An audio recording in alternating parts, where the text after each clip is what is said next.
on that. I was just going to say that I understand that it's there's an African issue, but the reality, and I did try to say that earlier, is every system has its own. The Irish community have their own gangs that are giving them the headache. The guards know this. The Irish know it. There is absolutely no country, or I'd say I doubt that there is any country on the surface of this earth that doesn't have a community that is giving them problems. But for this conversation, we're saying, as African community, we don't want this to be widespread in our community. We are the first generation of migrants in this country. We have great people amongst us. We have people doing wonderful things. We have the likes of Mr. Heritage. He has made us proud. And there's so many others.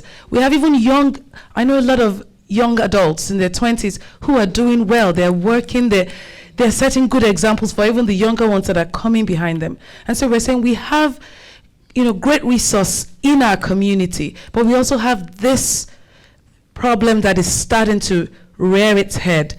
How can we as a community, or what can we do? How can we stop this from becoming widespread, from becoming an epidemic? And how can we stop this, or what can we do to ensure that this doesn't rub off negatively on our community? And especially, like has been said already, there is that stigma that we have to deal with because of so many other things that we all know about. But then, how can we help our children? How can we help our teenagers? How can we help the other ones that are coming, the younger ones that are not teenagers yet, but would still get there and would still be faced with the same issue? And that's why I said earlier, there is two problems here. There is the problem of raising teenagers, and no matter how good a parent you are, there'll come a time when you'll be faced with it, because your child has a mind of his own and is wondering, Mom, why can I not do what you've said I cannot do? And that, for example, like when I said my child could not have a phone, he understood why he couldn't have the phone. He knew what his boundaries were, what access he had to technology and the internet. There was computer, there was iPads he could use in the house. He knew all of that, and he understood. And now that he has a phone, I've made him understand this is why he didn't have it. Now he has it, he's using it responsibly. So now you're mature enough to be able to handle it. So these are the things that we really want to address. That we have teenagers that are already giving us problems. Can we do anything about it? What are the problems they're giving us? They're fighting, there's rivalry going on. Blanche kids can't go to such and such place, such and such kids can't go to this place.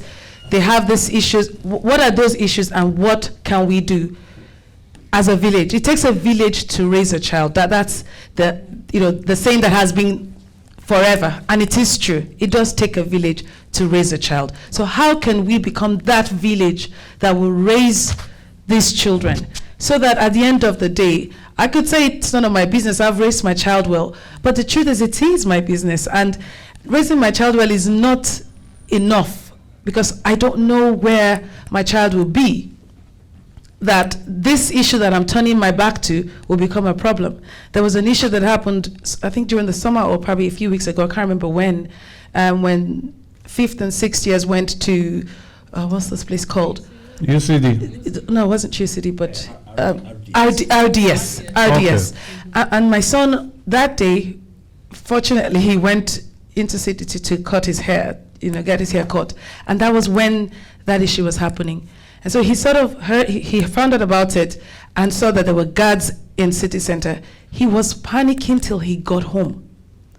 Because he didn't want a situation where he'll be picked up. He didn't know what was happening, but there were chances that he could be stopped, because there had been an issue, and it was an issue with one like him. So that sort of thing. What if he had been picked up and I had to go appear to the police and say, look, well, this is my son and we have to start answering cases? What if he had just been in the wrong place at the wrong time on the wrong day? So it affects all of us, no matter how well we have raised our kids. It's an issue that affects all of us. It's right at our doorstep. So what do we do?